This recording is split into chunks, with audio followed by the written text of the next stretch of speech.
estudiando estos trenes. Por supuesto, hacia el sur faltan 2 conexiones del interoceánico, que es a Paraíso Dos Bocas, con la refinería, y a Puerto Progreso. Y además falta el tren de carga del Tren Maya, que va por las mismas vías, pero requiere todavía infraestructura, como por ejemplo patios intermodales y estaciones especiales para la carga. Entonces estamos trabajando en esa parte del Tren Maya, y en el caso de trenes de pasajeros, por supuesto, en su momento ya entraremos en diálogo con las empresas que tienen actualmente la concesión, pero en caso de que ellos no participen, nuestro objetivo es trenes similares al Tren Maya hacia el norte. En su momento también estamos estudiando la conexión hacia Veracruz para que ya se conecte a través de Coatzacoalcos, incluso con el Tren Maya. Pero en este momento estamos estudiando este chiquitito, ahorita lo vamos a poner con mayor profundidad, que es el AIFA Pachuca, que son pocos kilómetros que nos faltaría todavía. El presidente va a inaugurar el Buenavista AIFA y nosotros vamos a hacer AIFA Pachuca. Y nosotros vamos a hacer, a ver si le dan al siguiente. Oye, es que no se ve desde aquí. Ciudad de México, Guadalajara. No se ve muy bien, ¿no? A ver, pásame tu computadora, Pau, para que lo pueda ver yo con mayor detalle. Pero aquí no se ve, no se puede dar más resolución esta pantalla. No, ¿verdad? Se los pasamos de todas maneras a ustedes. Pero bueno, sería el México, Querétaro, Guadalajara.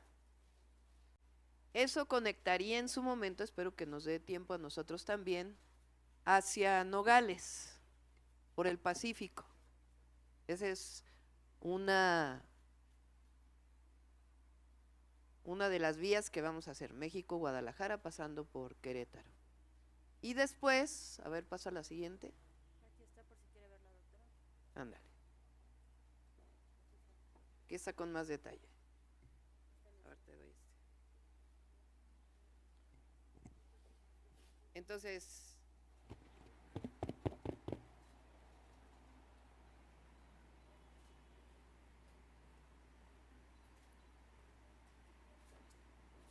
en México, Guadalajara. Entonces sería México, Guadalajara, por supuesto pasando por Querétaro. Pásale a la siguiente, obviamente pasa a Guanajuato, adelante. Este es el AIFA Pachuca.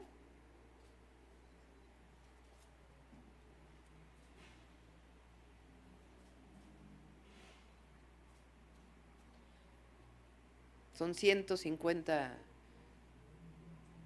kilómetros, pero ese es completo. Y después, ahora sí, el siguiente.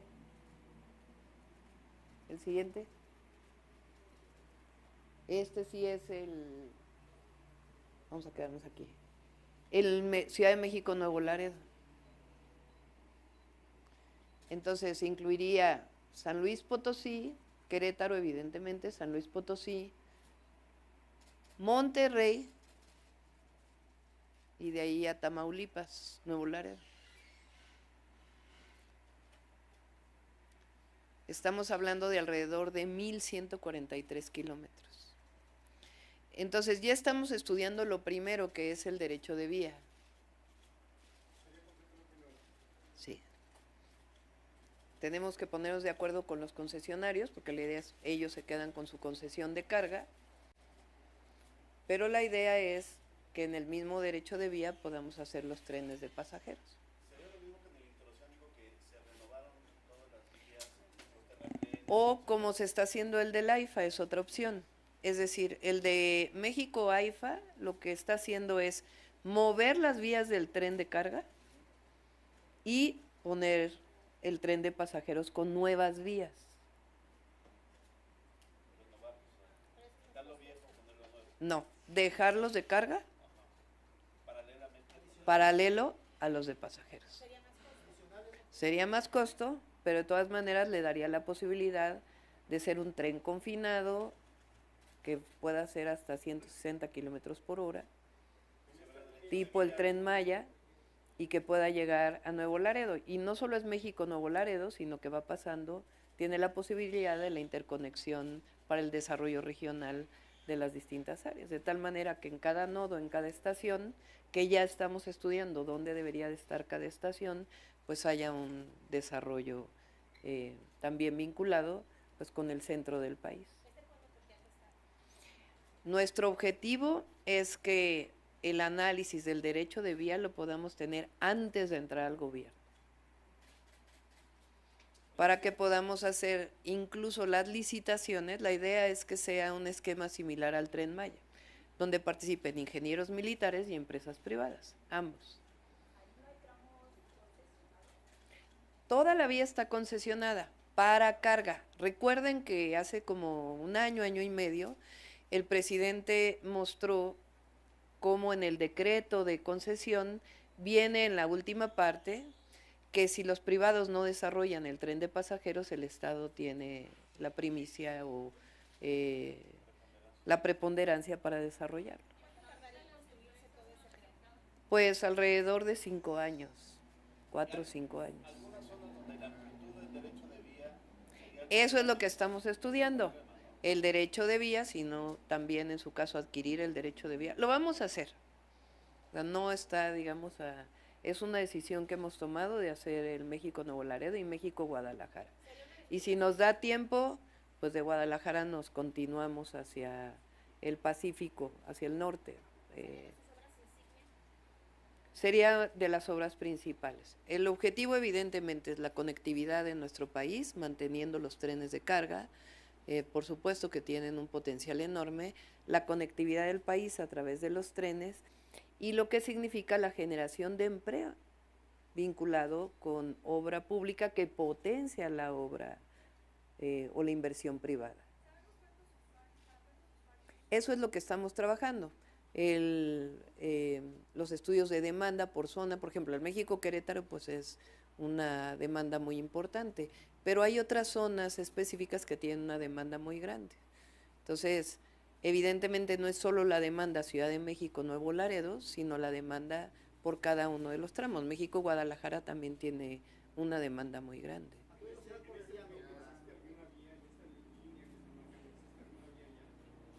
Existe el derecho de vía del tren de carga. Entonces, la idea es, si lo desarrolla todo el gobierno, entonces quedaría el tren de carga con sus propias vías y el tren de pasajeros. Entonces, el objetivo 160 kilómetros, igual que el Tren Maya. Ese es el objetivo. Imagínense lo que significaría la construcción de tren, no solamente la construcción de la vía en términos de empleo, sino la construcción de trenes. Y el objetivo es que los trenes se construyan en México. En Sagún, pero probablemente también se requeriría de otras empresas que construyeran trenes.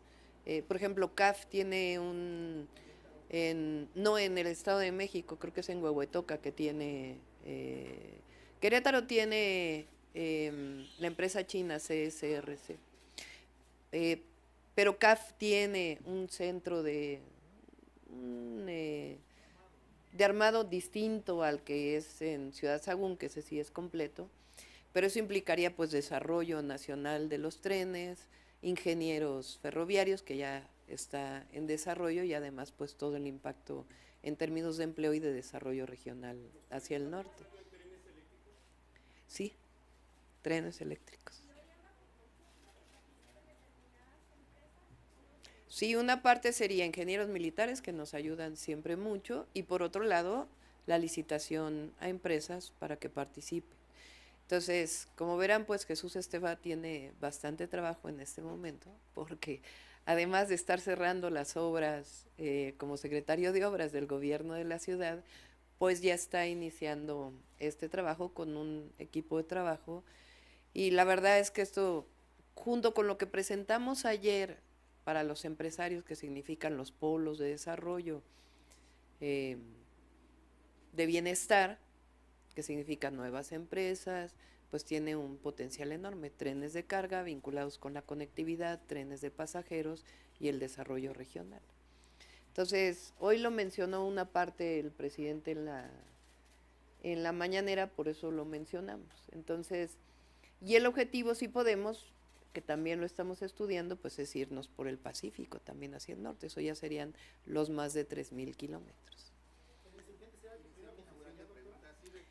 El insurgente, vamos a ver, probablemente se quede hasta, sí, lo conocemos bien ese tren porque nos tocó en la Ciudad de México. Recuerden que ese tren tuvo muchos problemas administrativos, muchísimos. Se licitó de una manera, cambiaron el proyecto ejecutivo, quedó una empresa, esa empresa quedó mal, y finalmente se asignó a otras empresas. Cerca de 12 empresas están trabajando, y ya tocaría probablemente el Santa Fe Observatorio inaugurarlo para nosotros. Iniciamos sesión de preguntas y respuestas con Eric Pinto de Capital 21.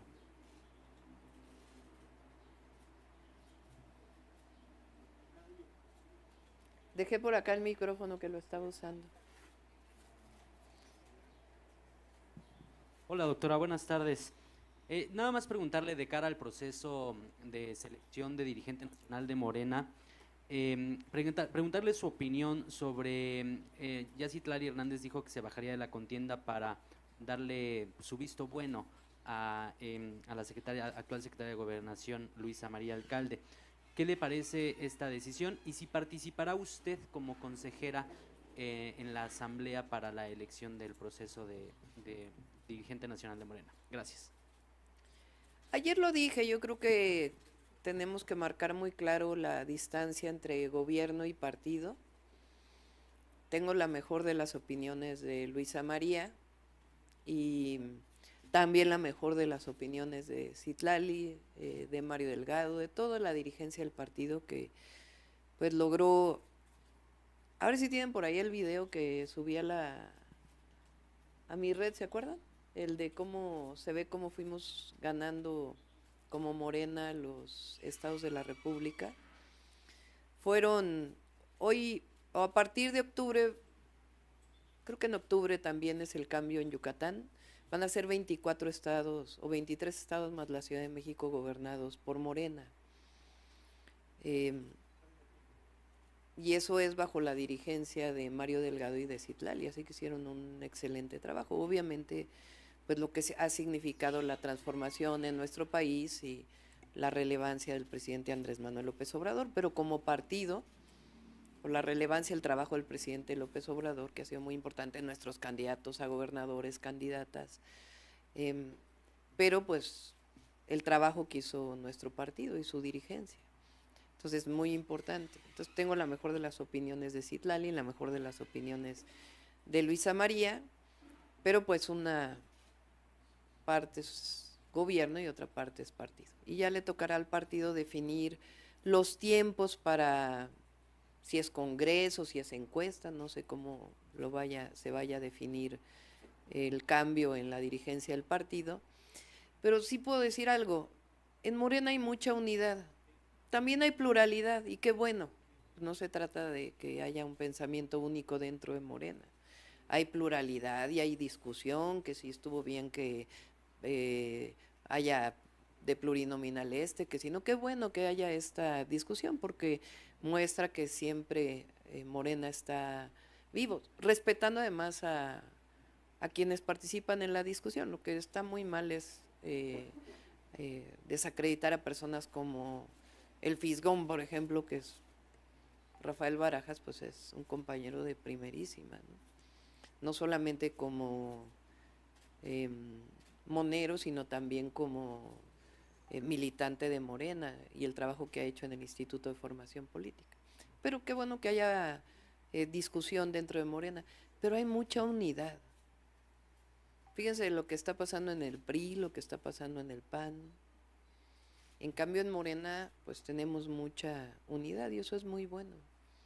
Y ya pues se decidirá cómo será esa transición. Y si me invita un ratito Morena, pero evidentemente yo ya no participaría ni en la votación ni en mi opinión de quién debe dirigir Morena. Miren, ese es el...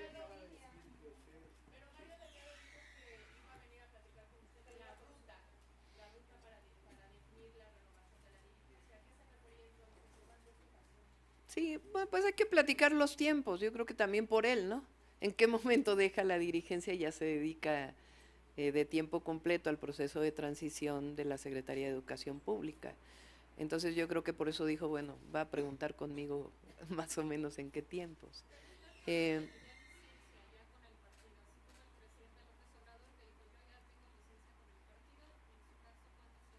Pues evidentemente a partir del 1 de octubre, ¿no? Que ya entro como presidenta constitucional.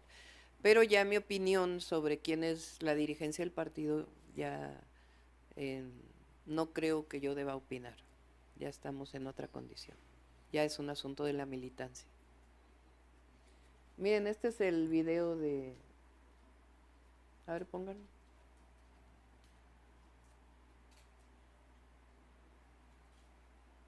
Ese es 2018.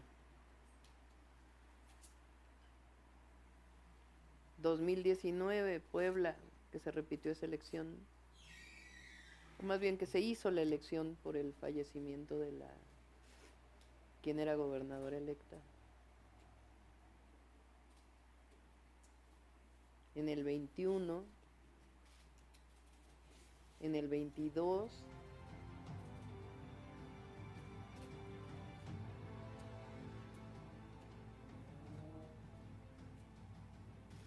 y en el 24, los mismos estados que habíamos ganado en el 18, más Yucatán.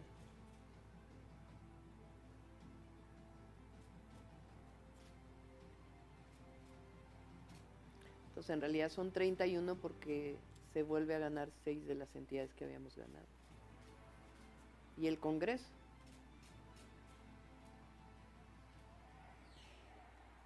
Entonces evidentemente pues Morena en 6 años, Morena,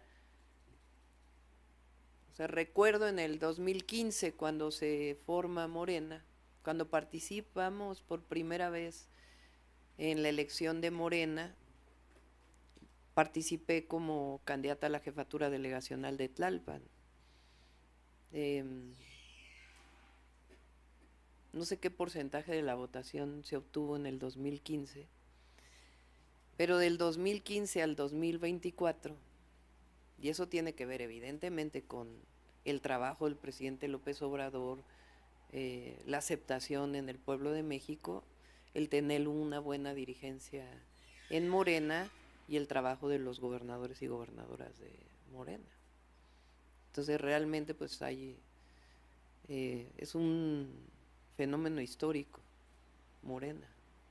Y hay que guardar el legado, lo que significa la cuarta transformación y la nueva dirigencia que va a tener un trabajo muy importante que es fortalecer a Morena como partido político, como una institución política separada del gobierno, pero trabajando juntos de manera paralela por la transformación de México. Continuamos con Dalila Sarabia de Animal Político. Tiene que ser a partir de su propio Congreso, cómo va a avanzar y ya su nueva dirigencia, pues que trabaje en... Lo más importante es la organización popular, porque somos un partido que representa al pueblo de México. Es un instrumento del pueblo de México. Hola doctora, buenas tardes. 2 asuntos. Ayer con el anuncio del Consejo Empresarial, preguntarle 2 cosas. Una, ¿quiénes serán los empresarios que conformarán este consejo? Si nos podría compartir algunos nombres. El presidente López Obrador tuvo también un consejo más como consultor y queda la idea que el de usted será mucho más activo para poder desarrollar estos polos de desarrollo los cuales nos ha comentado. Entonces preguntarle si nos puede compartir algunos nombres por una parte y por otra, saber si el cargo de Altagracia Gómez estará suscrito a alguna dependencia de su gabinete por ejemplo, economía o incluso infraestructura por estos proyectos de los trenes, o será más bien un cargo honorífico? Eso por una parte, por favor. Bueno, primero, el Consejo Coordinador Empresarial cumple su función. No se trata de sustituir al Consejo Coordinador Empresarial, que es una forma de organización que los empresarios y las empresarias mexicanas, las propias cámaras, han definido como un esquema de organización del empresariado mexicano. Entonces, ahí está el Consejo Coordinador Empresarial y no se trata de sustituirlo. Altagracia Gómez es el cargo que va a ejercer, es honorífico completamente. Ella va a seguir a cargo de sus empresas como empresaria, y nos va a ayudar, pues como nos ayudó en la campaña, en involucrar a empresarios, al propio Consejo Coordinador Empresarial, a otras cámaras y empresarios y empresarias que nos ayuden en estos proyectos de lo que llamamos Estrategia Nacional de Relocalización y Desarrollo Regional. Ese es el objetivo de este Consejo Asesor Empresarial, que puedan trabajar junto con Secretaría de Economía, Secretaría de Relaciones Exteriores también, que tiene su parte importante en la inversión extranjera directa, y las otras secretarías del Gobierno de México a partir de octubre, para poder potenciar al máximo el proceso de industrialización del país y de desarrollo regional vinculado con la relocalización, que tiene que ver con este esquema que hemos llamado de prosperidad compartida, que tiene que ver con bienestar para la gente, con vivienda, con escuelas, con hospitales, con infraestructura que potencie el desarrollo de nuestro país. Entonces, Altagracia, la verdad es una joven empresaria muy brillante, que tiene una capacidad de trabajo muy grande, porque además de su trabajo como empresaria nos ha ayudado en este proceso y va a seguir jugando este papel. ¿Qué empresarios van a estar ahí? Pues ya lo vamos a ir definiendo. Y también pueden participar universidades en el proceso de definición, por ejemplo, del tema del agua. Es decir, es un esquema de trabajo en esta vía de desarrollo regional y relocalización. Que a comparación del consejo que tenía, o que bueno, todavía tiene el presidente López Obrador, que eran 5 o 6 empresarios que fungían más como mediadores, este será más activo y será más abierto. Será más abierto, y también nos vamos a seguir reuniendo con los empresarios más importantes del país y con todos los empresarios de México. Es decir, lo importante es que nosotros tenemos una estrategia de desarrollo para el país en donde queremos que haya esta colaboración y este involucramiento. Y en otro tema muy rápido, doctora, ahora toda la atención se ha volcado a la reforma al Poder Judicial, pero también hay otras reformas que quedaron pendientes en el Legislativo, y ahora que Morena tiene las mayorías, preguntarle cuál será el papel particularmente con la reforma a las 40 horas, que había sido una petición muy sentida de los trabajadores, incluso en campaña algunos grupos se acercaban y mostraban cartelones de reforma de 40 horas ya.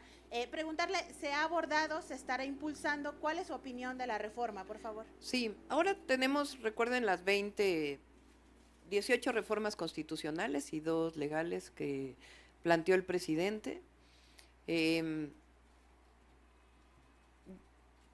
Yo estoy muy interesada, lo dije en campaña, en la Ley Nacional de Agua o la Ley General. Ya tenemos un grupo de trabajo para ello. Necesitamos ordenar las concesiones del agua también para resolver el problema, la tecnificación del campo. Esa es una prioridad de México y tenemos que seguir avanzando en ello, y tiene una parte muy importante legislativa. Está lo que planteé para las mujeres, los 2 nuevos programas sociales que queremos que queden en la Constitución, la no reelección. Entonces estamos trabajando en ello. Vamos a seguir, bueno, en el tema laboral, por ejemplo, y eso tiene que ver también con disminuir informalidades, fue un compromiso lo que tiene que ver con la formalidad laboral de los repartidores, que es algo muy importante, porque ni siquiera tienen contrato, son socios de las empresas, de las grandes transnacionales repartidoras. Entonces necesitamos que este trabajo, que ha crecido mucho en nuestro país, particularmente en las grandes ciudades, tengan derechos los trabajadores. Ya hemos avanzado también mucho en ello. El tema de las 40 horas los vamos a seguir trabajando. Es importante que se siga avanzando. En la medida de lo posible, así como fue el aumento al salario mínimo, que también nos va a tocar generar el consenso con los empresarios, porque recuerden que en los 6 años del presidente López Obrador, el aumento del salario mínimo ha sido un trabajo de consenso. Y el outsourcing también fue un trabajo de consenso. Las pensiones también fue un tema de consenso. Entonces, en la medida de lo posible, se trata de seguir trabajando en consenso con las representaciones de los trabajadores y el sector empresarial, pero seguir avanzando en los derechos de los trabajadores. Se seguirá avanzando, pero de momento no sería prioridad Lo- en este. Pero ya quien sea el secretario o secretaria del trabajo tendrá que seguir avanzando en estos temas, en la búsqueda de consensos y de avanzar en los derechos laborales de los Y trabajadores. rápido, sobre esta iniciativa, ¿cuál es su opinión? O sea, usted como próxima Yo creo que hay que presidenta, ¿cómo seguir lo ve? avanzando. Yo creo que una parte muy importante es seguir aumentando el salario. Creo que eso es algo fundamental. Y hay muchas áreas de la economía, incluso del trabajo de los trabajadores del Estado, que ya tiene 40 horas. Y hay que seguir avanzando en este tema. Pero desde mi perspectiva hay que buscar un trabajo de consenso, como se ha hecho en las otras reformas laborales. Y creo que es factible hacerlo, y que los empresarios y obviamente los trabajadores, que nosotros queremos que sigan aumentando los derechos de los trabajadores y trabajadoras, se siga avanzando en este esquema. Continuamos con Héctor Herrera de Fórmula. Gracias, doctora, ¿cómo está? Buenas tardes. Yo quisiera preguntarle, la inseguridad ha sido o sigue siendo un tema que está ahí en todo el país. Cuando el presidente propuso que la Guardia Nacional se reincorporara o se incorporara a trabajar en este campo, pues había cierta expectativa. Aquí el problema es que ha habido señalamientos durante varias semanas, incluso meses, por la actuación de la Guardia Nacional. Recientemente, por ejemplo, en Hidalgo detuvieron a un comandante, estaba vinculado a una red de huachicoleo. En estas semanas se han hecho señalamientos muy duros también contra la Guardia en Acapulco por su inacción en la frontera, específicamente Ciudad Juárez, donde nosotros hemos recibido reportes de que incluso participan en las redes de tráfico de migrantes. ¿No hay una falta ahí de compromiso, doctora? Usted, a partir de que se consolide la reforma, si es que es así, que seguramente será, ¿qué hará pues? ¿No siente que hay una especie de falta de compromiso de la No. Guardia Nacional para avanzar en reducir los niveles de inseguridad? No. Las encuestas hablan de que la Guardia Nacional tiene cerca del 80% de aprobación de la ciudadanía. Pero es una institución que tiene apenas 5 años. Creo que sí son 5 años, ¿no? Sí, ¿verdad? Un 5 poco años. menos, poco menos, sí. Entonces, pues una institución de 5 años pues tiene que seguir fortaleciéndose. Yo lo planteé desde la campaña. El objetivo es que la Guardia Nacional siga siendo una institución que pertenezca a la Secretaría de la Defensa Nacional y que tenga mayor capacitación en lo que tiene que ver como primeros respondientes. Una parte tiene que ver con la vigilancia, con la presencia, pero también con las detenciones, aunque la Guardia Nacional hace detenciones legales, obviamente, pero que sean primeros respondientes, su coordinación con policías estatales, el fortalecimiento de la coordinación con fiscalías estatales y con la Fiscalía General de la República. Entonces, la Guardia Nacional es una institución que tiene el reconocimiento del pueblo de México y que hay que seguir fortaleciendo en la parte de presencia, capacitación y al mismo tiempo fortalecimiento de la vigilancia en carreteras, por ejemplo, su vínculo con mayor inteligencia y investigación para detenciones, que esa parte le va a corresponder a la Secretaría de Seguridad Ciudadana del Gobierno de México, y su vínculo con las fiscalías y la reforma al Poder Judicial. Eso va a dar más seguridad en nuestro país. Entonces, si hay una mala actuación de un elemento, pues obviamente tiene que ser sancionado. Pero la Guardia Nacional es una institución que hay que fortalecer. O sea, comparado con lo que era la Policía Federal de García Luna, pues imagínense. Sí, claro. Estamos ante un escenario también que es inédito. Es la primera vez que una mujer pues, es presidenta de la República, va a ser la primera comandanta de las Fuerzas Armadas. Digamos, en términos de sensibilidad, doctora, ¿no teme ahí que pues, los cuerpos de ejército siempre que han llevado el mando de hombres, haya diferencias ahí como que no quieran entrarle al machismo, por decirlo de alguna manera, que no quieran seguir las órdenes de la jefa suprema? O sea, digamos, es un término, en términos de sensibilidad, pues, y de orden, pues. Si hay instituciones que siguen la esencia de el presidente o la presidenta como comandante suprema de las Fuerzas Armadas, es el Ejército y la Marina. No hay ninguna duda de eso. Son institucionales. Ahí donde el Ejército ha actuado mal ha sido por un mando civil. La represión de 1968 fue el presidente de la República. ¿De quién vino la orden? De un civil. Entonces, no, para nada. Al revés. Va a seguir siendo una institución que responda al mando de la presidenta de la República. Pero será, digamos, una presidenta de mano dura, incluso así con el ejército. No creo en las manos duras. De hacerse respetar, digamos. No creo en las manos duras. Creo en la justicia y en los derechos humanos. Gracias, doctor. Siguiente pregunta de Jorge Almazán, de Más Chilango.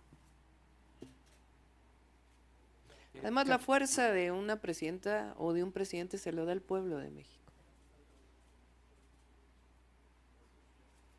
Buenas tardes, doctora, de este lado, a su lado izquierdo. Acá.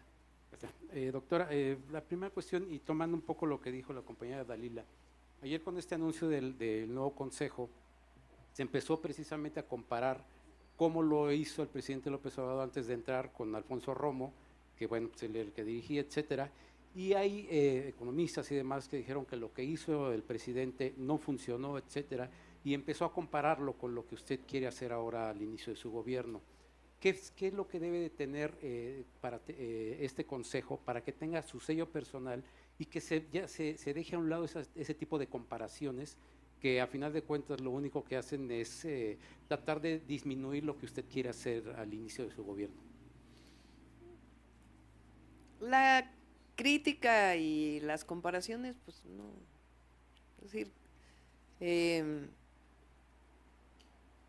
van a seguir, ¿no? Es parte pues del proceso de transición y de lo que va a ser nuestro gobierno. Somos el mismo proyecto, cada uno con sus características y un momento histórico distinto. Este consejo que va a coordinar Altagracia, en coordinación con los secretarios y particularmente con el secretario de Economía, Marcelo Ebrard, tiene un objetivo, que es fortalecer la Estrategia Nacional de Relocalización y Desarrollo Regional. Y en esa perspectiva yo creo que tiene un potencial muy grande. Y con nuestra visión. O sea, nosotros tenemos una visión que es la visión que eligió el pueblo de México. Y esa visión hay que respetarla y hay que seguirla fortaleciendo, que es la visión de la Cuarta Transformación. Ayer se los dije a los banqueros, lo he dicho en cualquier reunión con empresarios. Lo que nosotros no estamos de acuerdo es que el mercado resuelva los problemas de salud, de bienestar, de educación. Nosotros no creemos. Por cierto, aclaro aquí de una vez también porque por ahí hay un video en las redes sociales de algo que yo dije, que lo cortan, lo sacan de contexto, que dice que yo estoy en contra de la educación privada. No, la educación privada tiene una función y va a seguir existiendo. Particular se llama. Educación particular tiene su función y hay quien tiene recursos económicos y paga por la educación privada, que tiene que tener una serie de requisitos establecidos por la Secretaría de Educación Pública. Pero el Estado tiene una función, que es dar educación al pueblo de México. Lo que quisieron hacer con el neoliberalismo es meterlo todo al mercado y convertir en mercancía absolutamente todo, incluso los derechos del pueblo. Y eso es lo que nosotros no estamos de acuerdo. Entonces, nuestra visión de la cuarta transformación, de la participación también de las empresas del Estado en la generación eléctrica con el 54%, que lo hemos dicho en todos los casos, el 46% de generación privada con sus propias reglas claras, en un programa nacional de energía que ya está desarrollando Luz Helena González, y en ese marco, pues este consejo va a tener pues una oportunidad muy grande. Nada más para que quede entonces claro, esto no sustituye al Consejo Coordinador Empresarial. No, no lo sustituye, ese es un organismo de los empresarios, las empresarias del empresariado mexicano, que tiene su función, y además yo respeto mucho a Francisco Cervantes en la función que ha desarrollado, institucional, y tiene su función. Este consejo tiene este objetivo de potenciar y de vínculo con las demás cámaras del sector empresarial. Muy bien, doctora, por otro lado, por ahí hay un documento que de hecho sacaron un boletín, etcétera, sobre jefes de Estado, incluso gobernadores. Está Aznar, obviamente está Vicente Fox, está Calderón, están la gran mayoría de los expresidentes que de alguna forma siempre han estado en contra de la izquierda, etcétera, donde están, lo firmaron, donde están en contra de la reforma Poder Judicial. Pero lo que llama la atención es que son jefes ex de Estado internacionales. Fox y Calderón, bueno, eso es más que sabido, pero usted, ¿cuál sería su opinión respecto a que otros internacionales de otros países se quieran inmiscuir y sobre todo en la forma de impartir ley y justicia en nuestro país? Es como de mucho autoconsumo, ¿no? O sea, ¿en quién quieren influir? Si no les funcionó el hashtag de narcopresidente y narcocandidata, pues ahora creen que un desplegado de ex jefes de Estado vinculados con la derecha y el conservadurismo les va a funcionar. O sea, primero, claramente es la derecha internacional, digamos. Y segundo, pues se hablan a ellos mismos. La verdad, porque ¿a quién más le hablan? ¿Ustedes creen que van a influir en el pueblo de México un desplegado firmado por expresidentes, comandado por Calderón y Fox? Entonces yo creo que es de mucho autoconsumo y querer influir desde fuera. Ahora sí que es como aquellos que en el siglo XIX fueron a buscar a los de afuera para influir en México, ¿no? Ya con el exceso de la intervención francesa. Ok, perdón.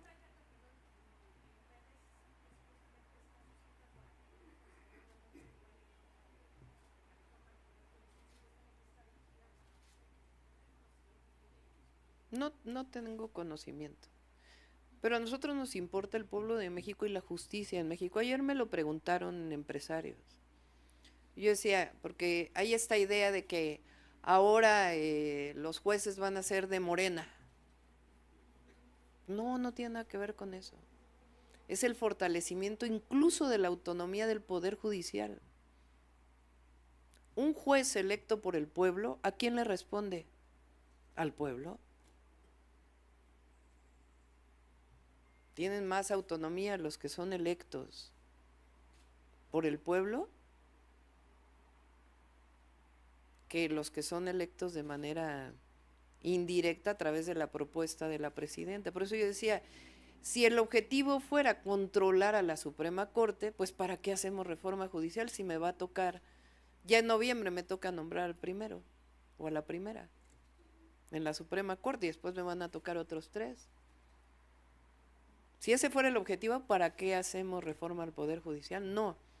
El objetivo es que haya justicia en México y que los jueces le respondan al pueblo y que los magistrados le respondan al pueblo y que la Suprema Corte le responda al pueblo de México.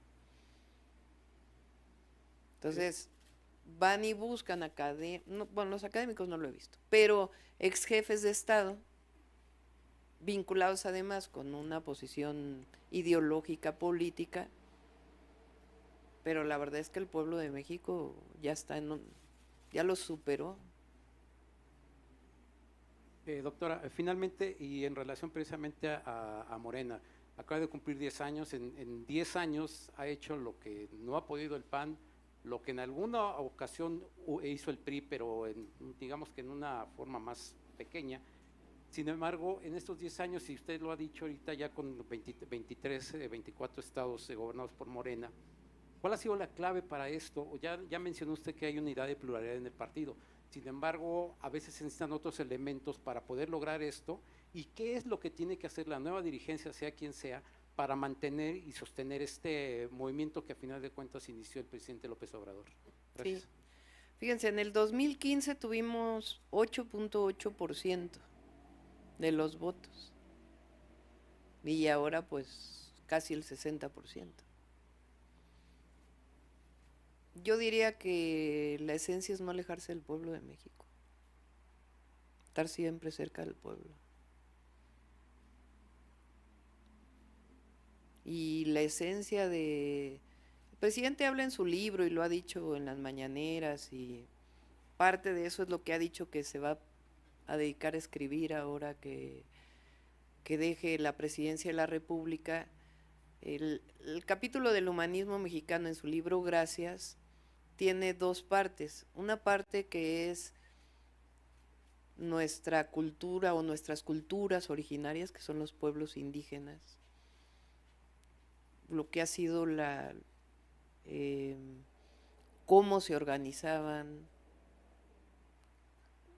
y cuál era, digamos, la forma de relación entre unos y otros, aún con sus gobernantes. Lo dice en la entrevista esta que hizo con el Chamuco de, por ejemplo, en Oaxaca, la propiedad es comunal. Y esa no se ha modificado desde la época precolombina. Entonces, una parte de la esencia son los pueblos originarios, nuestra cultura y la grandeza de esas culturas, que se sostiene gracias a la resistencia de los pueblos originarios. Y la otra parte es nuestra historia fecunda de la independencia, la reforma, la revolución, que son únicas en el mundo. La Revolución Mexicana es la primera revolución social del siglo XIX y era de los discursos, los planes, pues muestran desde la esencia, pues, del pensamiento que ha conformado nuestra historia.